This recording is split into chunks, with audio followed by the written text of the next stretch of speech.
How you doing, brother? I'm doing good. How about you? Twin Hammers Roofing. First of all, love your business name. Thanks. Did you come up with it? I did. Give me the story. Well, we just got asked this yesterday. It's when I first made the business, I wasn't sure if I was going to keep the name. Twin Hammers Roofing. I made it Twin Hammers. It was a play on a soccer team I like from England. Okay. So we had our first couple of appointments. I was all by myself. Did you play soccer? No, I watched it a lot though. West Ham United is my team, so that's my. They're called the Hammers, so that's why I named it that. And after a couple of appointments, I was working at a bank. I was kind of doing that on my free time when I first started, and I overheard some people say, "Hey, look, that's the guy that owns Twin Hammers." And I said, "Okay." I looked at my wife. I said, "That's it. it's gonna stay," and it's been that ever since. Love it. You enjoying the show? Yeah, it's a lot of fun. You've been here for 2 days. When did you get in? I got here yesterday. Well, I'm from San Antonio, so we showed up. The team came yesterday, and a couple of the guys came today. I don't know if we'll be here tomorrow. We'll see. Wow.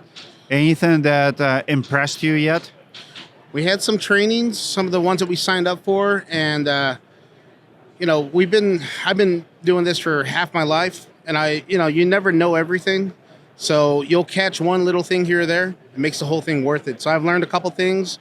I made some adjustments to my Google listing. I got a couple of calls this morning, kind of freaked me out because it's been a little bit slower here.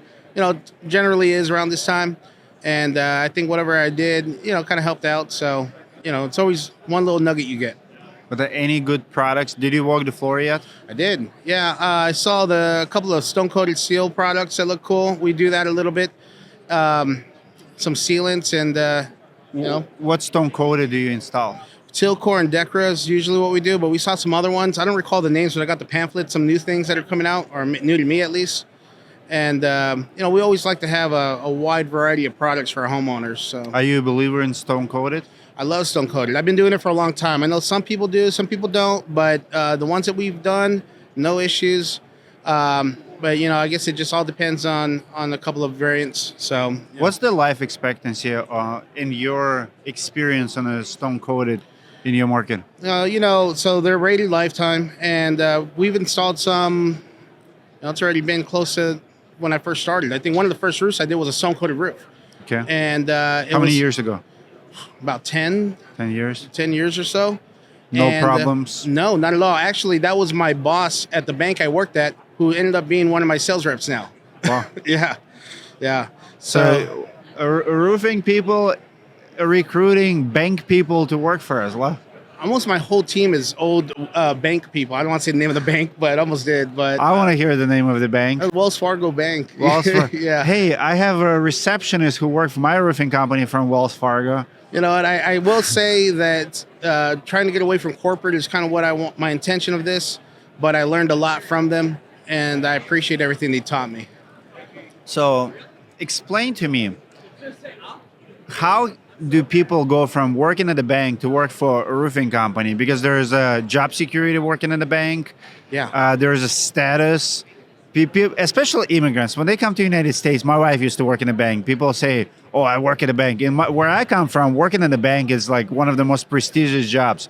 If you're a teller in the bank in the United States, I think it's almost like working at McDonald's. A little bit up, but still there. Yeah, in San Antonio, there's a big call center, and a lot of people work there. Lots of different people work there, and roofing was a family trade, so some of my older brothers did it, and that's where I learned a lot of the foundation of it. So when I started my business, I was by myself, and taking the leap out was a big deal because I had the security of working at a full-time job. And I think when I made this switch, I'm losing more money being here than to be out in the field. Having the back against the wall, knowing that you have to succeed is kind of what, believe it or not, I'm not just saying this because I'm on here, but your videos from a long time ago are the ones that really helped me out. I didn't know what a CRM was back then. I got Job Nimbus and I still had it since the time you recommended it. Do you like it? I love it. They're actually improving a lot. There's a lot of function that we're doing, a lot of the automations. A lot of coming up too. Really? Yeah. You use SumoQuote? We use SumoQuote. We used it before, now it's integrated, which is awesome. It's a lot of cool things that are out now. What advice would you give to someone who may be working at Wells Fargo right now and he's like, you know what, maybe I want to start my own business, but I'm afraid. Like, like it's crazy. It's scary for people Scary. in uncertain times. Yeah. How much money do you have to have, in your opinion, to start a roofing company? Well, I've seen people. How much money did you have when you started? It was a little bit different because I wasn't when I started it. I just had whatever I had, working, which was a little bit more than paycheck to paycheck, But I didn't make the full jump out of corporate until I at least was making at least what I was making at work, and then I came up to I want to make double what I was making there. So you took it as a side job, Yeah, side hustle. yeah, and eventually with the intentions of going full time, which I eventually did, and even I met my wife at Wells Fargo. Now she works for us, and I've met almost my whole team is there. So, Wow. what I would say is, if you're going to do it, you kind of have to really put your heart into it and make to succeed. You don't have. There's times where I've seen people go into a corporate job and they kind of just mess around their phone all day, hide in the bathroom, do whatever they can to get out at 5 and they're out. You can't do this here. You got to be consistent and you have to really try. You get what you put in. What would you say the hardest in this business in 2025? Hardest in 2025?